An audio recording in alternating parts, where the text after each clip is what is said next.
Video একটু বেশি হবে। পদ্ম সিএমএম কোর্টের 4 নম্বর আদালত জনাব আওলাদ হোসাইন মোহাম্মদ জুনায়েদ স্যারের আদালতে ফলটন মডেল থানার সাইবার সুরক্ষা আইনের মামলায় এই মামলার তদন্তকারী কর্মকর্তা 1 নম্বর এবং 2 নম্বর আসামি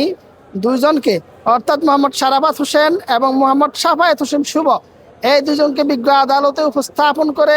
10 দিনের রিমান্ড প্রার্থনা করেন। বিজ্ঞ আদালত উভয় পক্ষের বক্তব্য শ্রবণান্তে সন্তুষ্ট হয়ে এই দুইজন আসামিকে 2 দিন করে রিমান্ড প্রার্থনা মঞ্জুর করেন। এই মামলার ঘটনা হচ্ছে এই যে দুইজন আসামি তারা তাদের আরও সঙ্গীয় আসামি সহ বাংলাদেশের অত্যন্ত জনপ্রিয়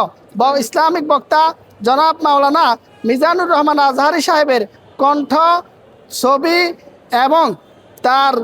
সমস্ত অ্যাক্টিভিটিস নকল করে এআই এর মাধ্যমে তাদের একটা যৌন উত্তেজক ওষুধের বিজ্ঞাপন দিয়ে সেটা কাস্টমারদের কাছে বিক্রি করে। পরবর্তীতে কাস্টমাররা সেটা থেকে যথাযথ সুফল না পাওয়ার পর তারা অনুধাবন করে যে এটা মিজানুর রহমান আজহারি সাহেবের হতে পারে না এবং এই ব্যাপারে পল্টন মডেল থানায় মামলা করা হলে বিজ্ঞ আদালতে আসামিদেরকে উপস্থাপন করলে আমরা এই সাইবার সুরক্ষা আইনের এই ধারার 27 এবং 30 ধারার 22 এবং 27 ধারার অপরাধ দ্বারা সংগঠিত করেছে মর্মে আদালতে উপস্থাপন করলে এবং আমাদের উভয় পক্ষের বক্তব্য শ্রবণান্তে সন্তুষ্ট হয়ে বিজ্ঞ আদালত এই দুজন আসামিকে সর্বোচ্চ 2 দিন করে রিমান্ড প্রার্থনা মঞ্জুর করেন।